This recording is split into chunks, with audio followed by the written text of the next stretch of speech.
Hello, and welcome back to Reflections from the Couch. Today, I simply wanted to pause with you for a moment and look back before we move forward.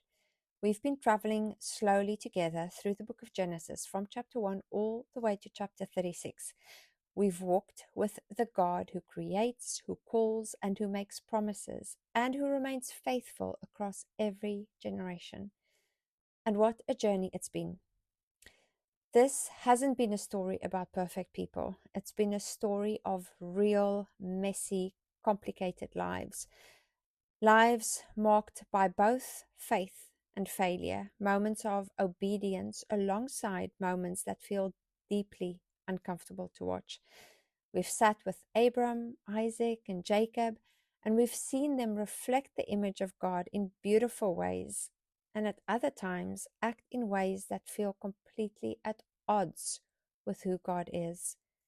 And if we're honest, there are moments when the right response is simply to say, that is not good. That's not right. Because we're made in God's image, something in us recognizes when life is disordered. But Genesis never leaves us there. The story shows us brokenness so that we can see something far greater, a God who never steps away, a God who keeps moving toward people even in their worst moments, a God who refuses to abandon the story no matter how messy it becomes. Again and again, just when everything seems to unravel, God draws near and continues his redemptive work. And that quiet, steady thread running through every chapter so far hasn't been human consistency, it's been divine faithfulness. And now, as we come to Genesis 37, the narrative turns. The camera begins to zoom in. The wide lens that has followed many lives across generations now narrows and focuses on one young man. We begin what is often called the Joseph narrative, a rich, continuous story that will carry us all the way to the end of Genesis. Here, the story gathers new depth. The family fractures we've seen before are still present: rejection, jealousy, misunderstanding, and pain. But something new is also beginning to emerge, a clearer movement towards redemption. And what has felt scattered is slowly being drawn together.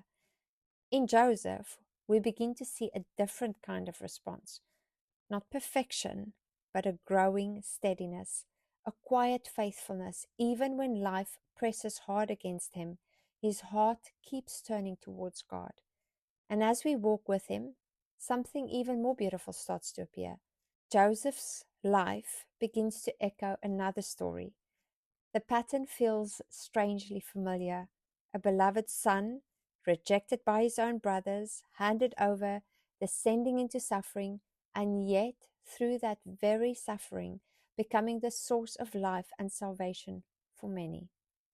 In other words, Joseph's story is not only about Joseph, it's a shadow, a reflection, a powerful foreshadowing of Christ.